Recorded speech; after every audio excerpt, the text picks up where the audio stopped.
Hello students, कैसे हैं आप लोग? Feel better? स्टूडेंट्स, पिछले कुछ दिनों से इंग्लिश मीडियम की क्लासेस चल रही थी, लेकिन आप लोगों की डिमांड पे स्टूडेंट्स की बार बार डिमांड आ रही है कि सर हिंदी मीडियम के लिए भी हमें कुछ मिला है, हिंदी मीडियम के लिए हमें कुछ मिले।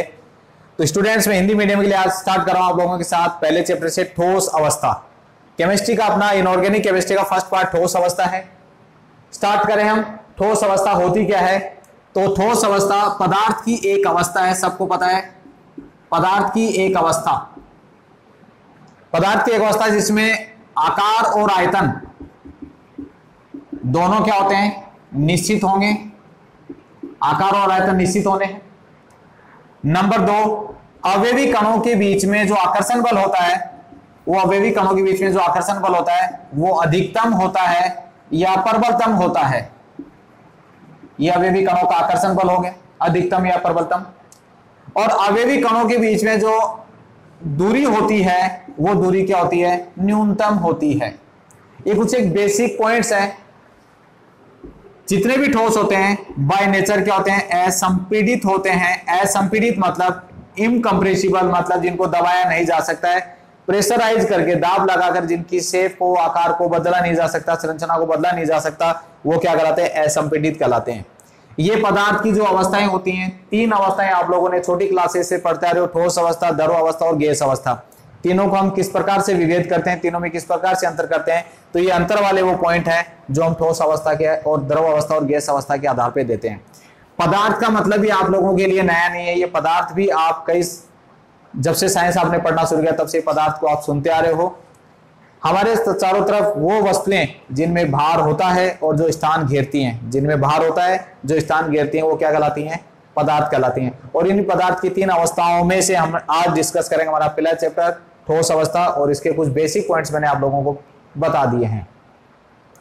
सबसे पहला प्रश्न इसमें, इस पूरे चैप्टर को मैंने 7 हेडिंग्स में, 7 फ्रेगमेंट में या 7 क्वेश्चंस में डिवाइड किया है। और पहली हेडिंग या पहला क्वेश्चन मैं आप लोगों के साथ आज डिस्कस करूंगा, वो है ठोसों का वर्गीकरण। अलग अलग आधार पर ठोसों को किस प्रकार से वर्गीकृत किया जाता है, वो पॉइंट हम लेके चल रहे हैं। ज्यामिति के आधार पर ठोसों को 2 प्रकार से वर्गीकृत किया गया है, क्रिस्टलीय ठोस और अक्रिस्टलीय ठोस।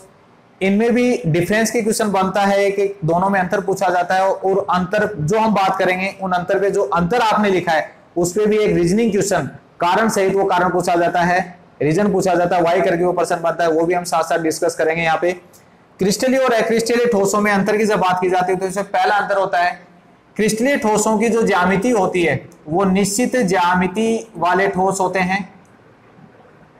अक्रिस्टलीय ठोस इसके विपरीत क्या होंगे? अनिश्चित ज्यामिति में होते हैं। निश्चित और अनिश्चित ज्यामिति का मतलब क्या है? यहाँ पे आपने लास्ट ईयर 11th क्लास में एक वर्ड पढ़ा था, VSEPR थ्योरी, आप पढ़ के आए हो। VSEPR थ्योरी भी नहीं पढ़ी तो आपने शायद 10th क्लास में एक वर्ड पढ़ा था, चतुष्फलकीय ज्यामिति। हीरे की संरचना जब आप लोग पढ़ के आए थे तो उस समय आपने चतुष्फलकीय ज्यामिति पढ़ी थी।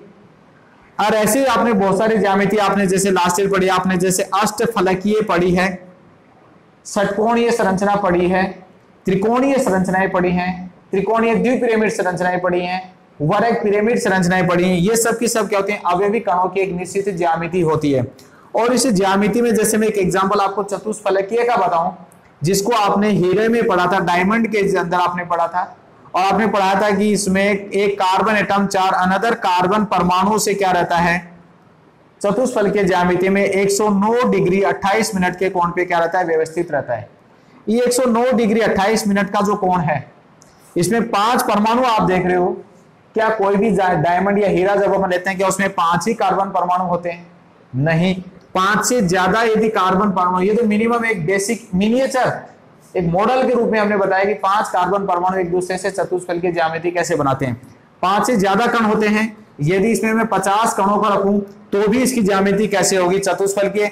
5 से बढ़ाकर यदि इसको आप 500 कर दोगे या 500 से बढ़ा के 5000 कर दोगे तो इसकी ज्यामिति 5 कणों पे यदि चतुष्फलकीय व्यवस्था है तो 5, 50 पे, 500 पे, 5000 पे, 10000 पे कणों की संख्या बढ़ने के साथ साथ ऐसा नहीं कि ज्यामिति उनके व्यवस्थित, उनको अरेंज होने की जो पैटर्न है वो बदल जाएगा। वो पैटर्न क्या रहता है? वही रहता है। इसका मीनिंग होता है निश्चित ज्यामिति। कणों की संख्या का कोई मतलब नहीं होता है, कण कितने भी हों वो एक पैटर्न के अकॉर्डिंग क्या रहते हैं? व्यवस्थित रहते हैं। और यहाँ पे क्या होता है? अनिश्चित ज्यामिति, कोई वर्ड हम यूज नहीं कर सकते इरेगुलर शेप होती है, आप इसको कह सकते हो। ये पहला पॉइंट है निश्चित ज्यामिति और अनिश्चित ज्यामिति का। सेकंड पॉइंट इसमें क्या होता है, इसमें अवयवी कणों की जो व्यवस्था है, अवयवी कण एक नियमित पैटर्न को फॉलो करते हुए क्या रहते हैं, व्यवस्थित रहते हैं, नियमित पैटर्न पे व्यवस्थित रहते हैं। और यहाँ पे अवयवी कण क्या रहते हैं, अनियमित पैटर्न पर व्यवस्थित रहते हैं। या नियमित और अनियमित पैटर्न का मतलब क्या है, एक कॉमन सा एग्जांपल मैं आपको देना चाहता हूं।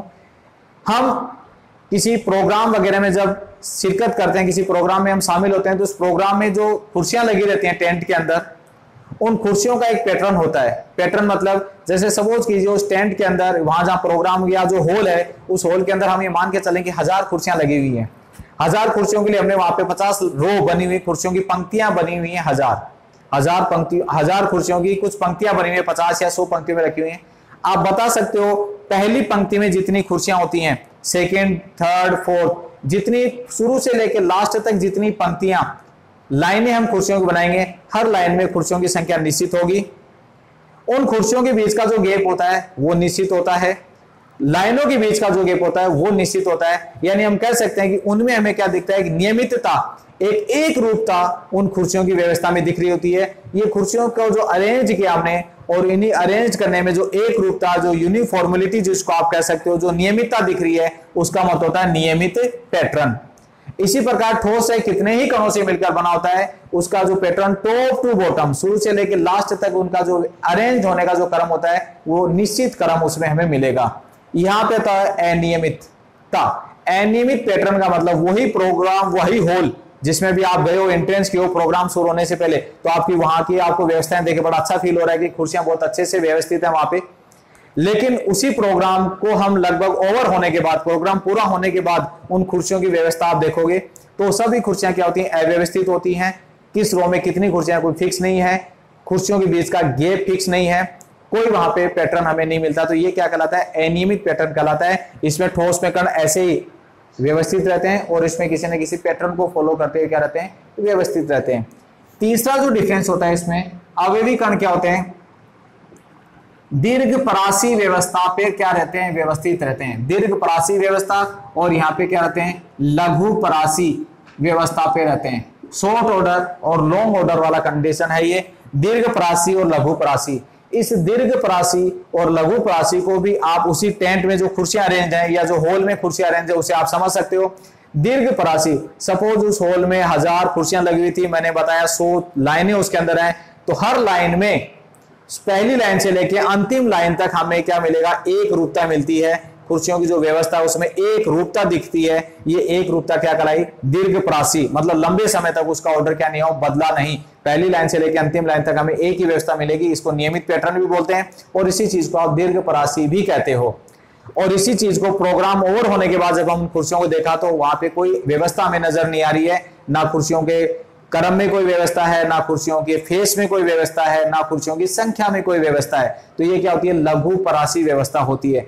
हमें लग रहा है कि 2 लाइनों में हमें 4 कुर्सियां एक जैसी एक पैटर्न पे नजर आई, उससे पहले 5वीं चेयर क्या होती है, डिफरेंट हो जाती है। फिर हमें 4 कुर्सियां एक जैसी नजर आती हैं, 5 कुर्सियां एक जैसी नजर आती हैं, लेकिन फिर वो क्या हो जाती है, डिफरेंट हो जाती है स्टूडेंट। ये तीसरा पॉइंट है। मेरे ख्याल से आप इन चीजों को समझ पा रहे हैं। ये 3 डिफरेंस हो गए क्रिस्टलीय और अक्रिस्टलीय ठोस में। चौथे डिफरेंस की हम बात करें यहाँ पे, क्रिस्टलीय ठोस क्या होते हैं, प्रकृति के वास्तविक ट्रू सॉलिड होते हैं, ये वास्तविक ठोस हैं। जबकि ये क्या होते हैं, ये आभासी ठोस होते हैं, जिनको बोला जाता है अतिशीतित द्रव्य। ये अतिशीतित द्रव्य होते हैं बेटा।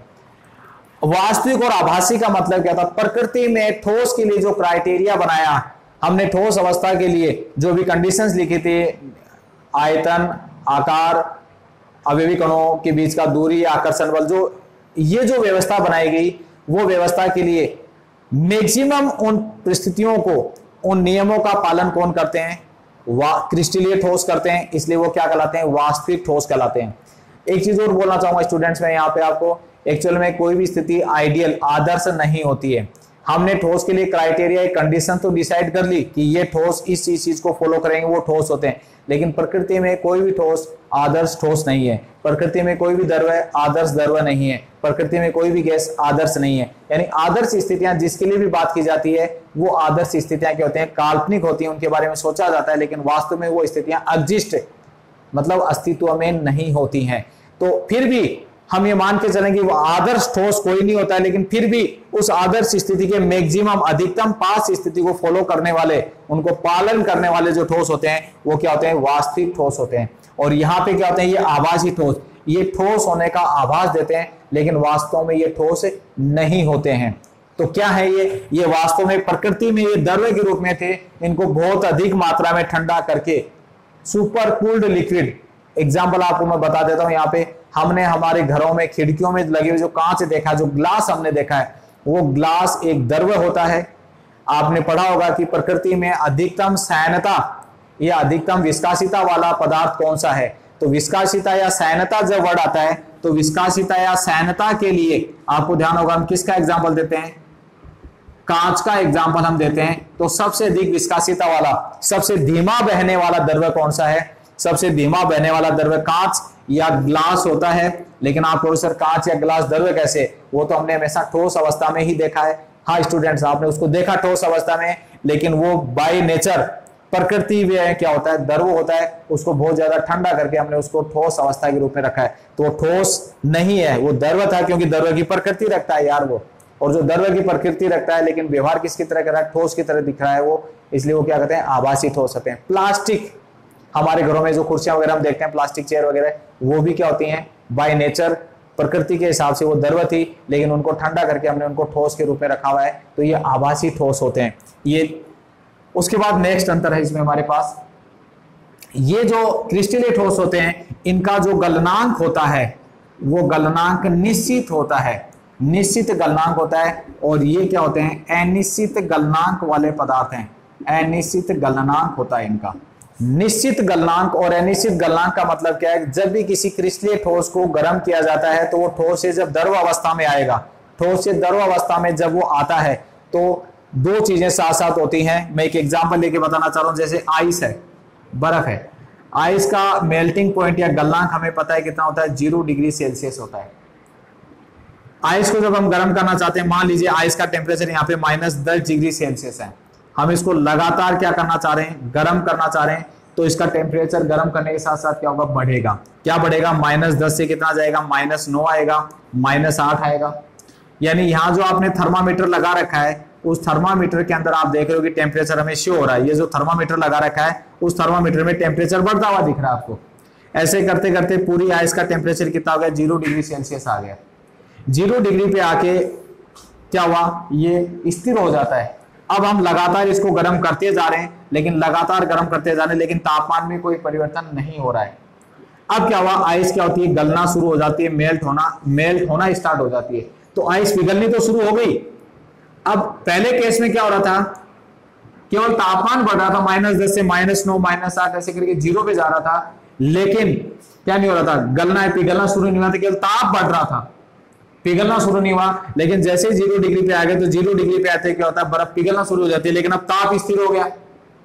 बात समझ में, पहले केवल ताप बढ़ रहा था, पिघलना शुरू नहीं हुआ, अब 0 डिग्री पे आ गए, पिघलना शुरू हो गया, लेकिन ताप नहीं बढ़ रहा है। यानी एक ही काम साथ हो गया, तो ताप में परिवर्तन दिखेगा या गलन स्टार्ट होगा।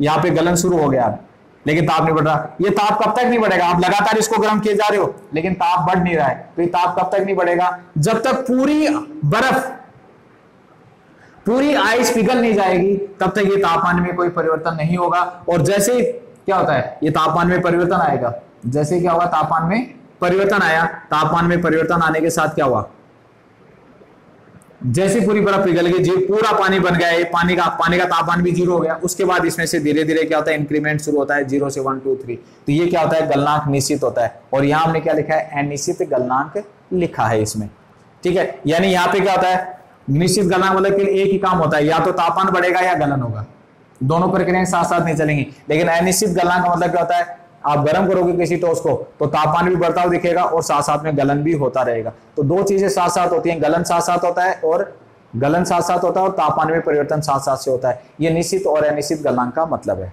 नेक्स्ट पॉइंट हमारे पास है, क्रिस्टलीय ठोस होते हैं वो विदलन गुण प्रदर्शित करते हैं और ये विदलन गुण प्रदर्शित नहीं करते। विदलन गुण का मतलब क्या होता है? जब भी क्रिस्टलीय ठोस को काटा जाता है, काटने के ऊपर क्या बनेंगे? दो, ये एक ठोस था, उसको मैंने दो भागों में काटा, ये दो भाग इसके बना दिए, तो दो भाग बनाने से क्या बने? दो नई सतह बन गई। ये जो दो सतह बनी है वो दोनों की दोनों क्या बनी है? नई सतह बनी है।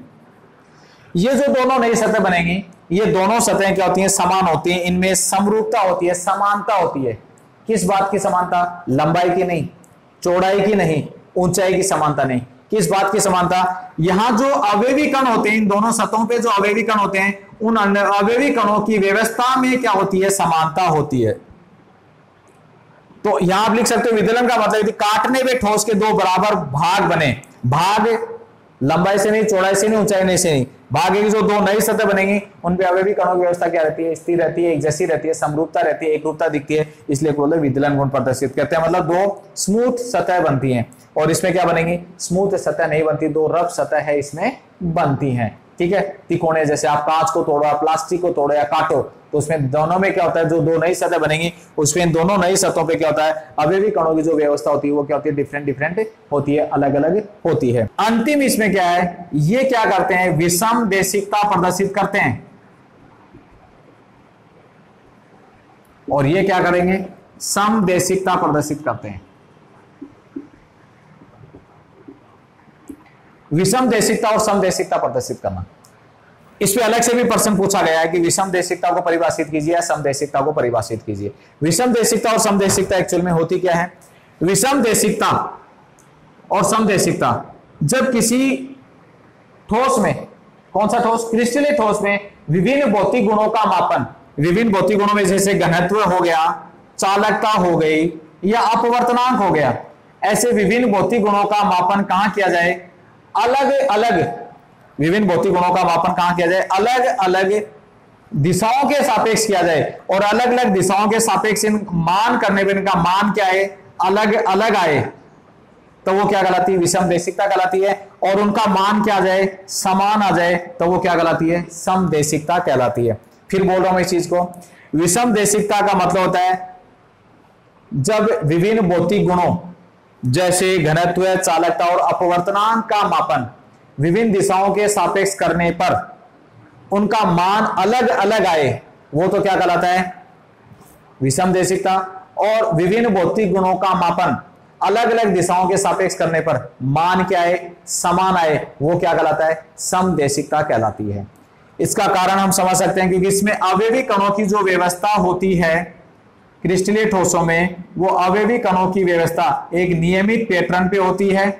नियमित पैटर्न के साथ इसमें मैंने एक वर्ड और लिया था, उसमें क्या होता है? दीर्घपरासी व्यवस्था होती है, दीर्घपरासी व्यवस्था। और इन दोनों पॉइंट को मैंने आपको एक पॉइंट से बताया था, ये देख लो आप लोग, इसमें मैंने दो अलग अलग कण लिए हैं लेकिन इन कणों में एक नियमितता देख लो आप, एकांतर रूप से एक के बाद एक कण रहते हैं, एक पैटर्न इसमें बन गया कि एक के बाद एक होगा। जबकि यही कण यहां पे ये ऐसे होते कि कोई क्रम नहीं है, इसमें कोई कण कहां भी हो सकता है।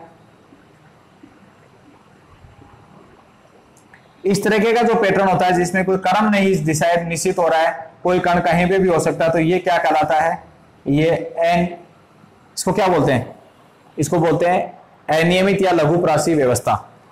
इसमें यदि कोई कण, यदि अपवर्तनांक को मैं समझाना चाह रहा हूं तो अपवर्तनांक आपको जानते हो क्या होता है? फिजिक्स में पढ़ा आपने, जब प्रकाश की किरण एक माध्यम से दूसरे माध्यम में प्रवेश करती है तो दोनों माध्यमों को पृथक करने वाली सतह पर क्या होती है? अपनी मूल दिशा से विचलित हो जाती है। उसके लिए हम क्या निकालते हैं? यहाँ पे अपवर्तनांक म्यू निकालते हैं। और म्यू कैसे निकाला आपने? हमेशा साइन आई बटे साइन आर से निकाला है। यहां से यदि कोई प्रकाश की किरण जा रही है तो यहां से प्रकाश की किरण जब निकलेगी तो इसका अपवर्तनांक होगा, बी से होगा, ए से होगा, बी से होगा, तो म्यू का कुछ ना कुछ मान होगा। और यही प्रकाश की किरण जब इधर से आएगी तो भी उसमें म्यू का कुछ ना कुछ मान होगा। तो दोनों तरफ से म्यू का यानी अपवर्तन हुआ है उसका। लेकिन यही प्रकाश की किरण यहां से जा रही है तो अपवर्तनांक का कुछ ना कुछ मान होगा, क्योंकि बी के बाद ए से या बी के बाद ए से इसका अपवर्तन हुआ, अलग अलग माध्यम से ऊपर पास हो रही है। लेकिन यही प्रकाश की किरण जब यहां से जा रही है तो म्यू का मान कितना आ जाएगा, 0 आ जाएगा। 0 क्यों आया, क्योंकि प्रकाश की जो किरण है वो एक ही कण के संपर्क में, ए या फिर आप बी, तो यहाँ पे 0 आ रहा है, यहाँ पे कुछ ना कुछ आ रहा है, तो मान अलग अलग आया ना। ऐसे आप घनत्वों को भी निर्धारित कर सकते हो, ऐसे आप चालकता का भी निर्धारण कर सकते हो। अलग अलग दिशाओं के सापेक्ष जब मान बराबर आए वो तो है समदेशिकता, और अलग अलग दिशाओं के सापेक्ष जब मान अलग अलग आए वो क्या होती है, विषमदेशिकता। ये क्रिस्टलीय और अक्रिस्टलीय ठोस में कुछ बेसिक डिफरेंस होते हैं। ठीक है स्टूडेंट्स, अब आगे हम बात करते हैं जो क्रिस्टलीय ठोस हैं उनमें जो अवयवी कण होते हैं, उन अवयवी कणों की प्रकृति और उन अवयवी कणों के मध्य लगने वाले आकर्षण बल के आधार पर क्रिस्टलीय ठोसों को पुनः 4 भागों में विभाजित किया गया है। ये 4 भाग कौन कौन से हैं, आयनिक ठोस, सहसंयोजक ठोस, धात्विक ठोस और आणविक ठोस।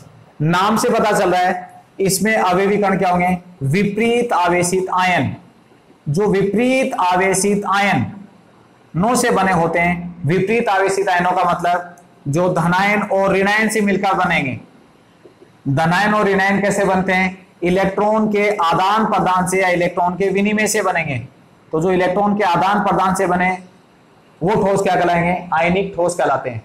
इसमें एक परमाणु क्या होता है, धातु का होगा जो इलेक्ट्रॉन देगा, और दूसरा परमाणु क्या होगा, अधातु का होगा जो इलेक्ट्रॉन ग्रहण करेगा। ये इलेक्ट्रॉन ग्रहण करने वाला परमाणु जो ऋणायन बनाएगा, और ये इलेक्ट्रॉन दाता परमाणु है जो धनायन बनाएगा। दोनों के दोनों जो विपरीत आवेशित आयन होते हैं, वो विपरीत आवेशित आयन एक दूसरे से क्या होते हैं, एक स्थिर विद्युत आकर्षण के द्वारा क्या होते हैं, जुड़े रहते हैं। और इस स्थिर विद्युत आकर्षण को हम क्या कहते हैं, आयनिक बंध कहते हैं। सिंपल है। आयनिक जो ठोस होते हैं वो आयनिक ठोस अवस्था में विद्युत के क्या होते हैं, कुचालक होते हैं। विद्युत के कुचालक क्यों होंगे ये, क्योंकि विद्युत के चालन के लिए, आवेश के प्रवाह के लिए या तो मुक्त इलेक्ट्रॉनों की आवश्यकता होती है या मुक्त आयनों की आवश्यकता होती है। तो यहाँ पे आयन है, वो आयन एक दूसरे से क्या होते हैं, स्थिर विद्युत आकर्षण के द्वारा जुड़े रहते हैं। आयन स्वतंत्र या मुक्त नहीं रहते, लेकिन जैसे उनको गलित अवस्था में या विलेयशील अवस्था में लेके जाएंगे, गलित अवस्था में या विलेयशील अवस्था में वो क्या होते हैं, विद्युत के सुचालक हो जाते हैं। एक अच्छा प्रश्न है जो पूछा गया है, विद्युतीय गुणों के आधार पे या आयनिक ठोसों के विद्युतीय गुण आप बताइए, या ये पूछ सकते हैं कि आयनिक ठोस हैं वो ठोस अवस्था में कुचालक होते हैं, जबकि गलित या विलेयशील अवस्था में सुचालक होते हैं। क्योंकि ठोस अवस्था में आयन मुक्त नहीं रहते, जबकि गलित या विलेयशील अवस्था में आयन क्या होते हैं, मुक्त रह जाते हैं, उनके बीच का आकर्षण टूट जाता है, और इन्हीं मुक्त या स्वतंत्र आयनों की वजह से क्या करते हैं, वो चालकता प्रदर्शित करते हैं। दूसरे हमारे पास सहसंयोजक ठोस, उसमें अवयवी कण क्या होते हैं, परमाणु होते हैं। और ये परमाणु मुख्यतः कौन से होंगे पता है आपको, जैसे इसमें दोनों टाइप के परमाणु थे, धातु और अधातु। इसमें केवल अधातु परमाणु होते हैं, जैसे कार्बन है, सल्फर है, फास्फोरस है। वो अधातु परमाणु क्या करते हैं, इलेक्ट्रॉन की साझेदारी करते हैं, और इलेक्ट्रॉन की साझेदारी से ये बंध बनेगा। इलेक्ट्रॉन की साझेदारी से जो बंध बनता है उस बंध को हम क्या कहते हैं, सहसंयोजक बंध कहते हैं। और ठोसों को क्या कहते हैं, सहसंयोजक ठोस कहेंगे। ये जो सहसंयोजक ठोस होते हैं, जैसे आपका ग्रेफाइट है, डायमंड है, हीरा, वो इसी में आ रहा है, फास्फोरस है, सल्फर है, वो सहसंयोजक ठोसों के अंदर आते हैं।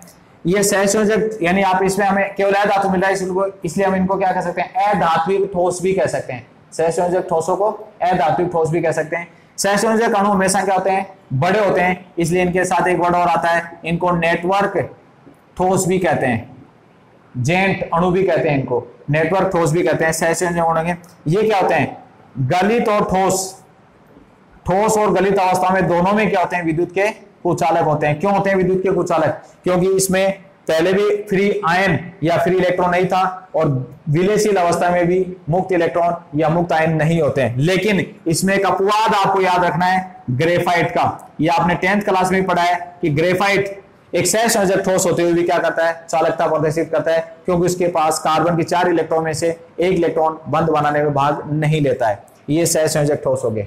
यहाँ पे धातु परमाणु और अधातु दोनों होता है, इलेक्ट्रॉन का आदान प्रदान किया था, यहाँ केवल अधातु परमाणु में जो इलेक्ट्रॉन का साझा करेंगे। उसके बाद हमारे पास धात्विक ठोस। धात्विक ठोसों में क्या होते हैं, अवयवी परमाणु के रूप में क्या होते हैं, धातु परमाणु होते हैं। अब धातु परमाणु क्या करेंगे, ना तो इलेक्ट्रॉन की साझेदारी करेंगे, ना तो इलेक्ट्रॉन की साझेदारी करते हैं, और ना ही इलेक्ट्रॉन के आदान प्रदान करते हैं। तो साझेदारी का मतलब ना तो उनमें सहसंयोजक बंध बनेगा, और आदान प्रदान का मतलब ना उनमें आयनिक बंध बनेगा। तो ये कैसा बंध होता है, ये एक विशिष्ट प्रकार का बंध होता है। इस विशिष्ट प्रकार के बंधों को क्या बोला जाता है, धात्विक बंध बोला जाता है। और ये धात्विक बंध होगा क्या, कोई भी जो धातु परमाणु होता है वो सबसे पहले अपनी संयोजकता के अनुसार इलेक्ट्रॉन त्यागता है, और इलेक्ट्रॉन त्याग कर किस में बदल जाता है, धनावेशी धातु परमाणु में बदल जाता है।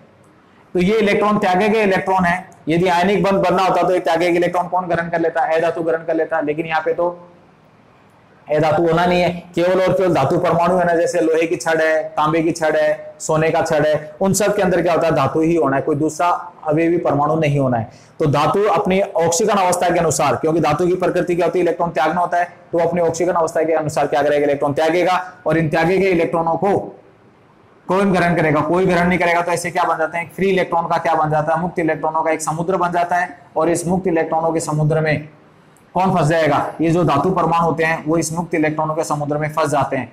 मुक्त इलेक्ट्रॉनों का एक बादल है, तो ये धातु आयन जो बना है उसके सराउंडिंग में क्या करते हैं, ये इलेक्ट्रॉन क्या करते हैं, गति करते रहते हैं, इस तरीके से इसमें गति करना शुरू कर देते हैं। ये समझिए इस चीज को, ये धातु बंध होता है। तो मुक्त इलेक्ट्रॉनों की वजह से ये क्या होते हैं, विद्युत और उष्मा के क्या होते हैं, अच्छे चालक होते हैं, विद्युत और उष्मा के अच्छे चालक होते हैं या सुचालक होते हैं, ये धात्विक ठोस होते हैं। एग्जाम्पल आपको पता चले, सोना चांदी लोहा वगैरह इसमें आप लिख सकते हो। लास्ट हमारे पास आणविक ठोस।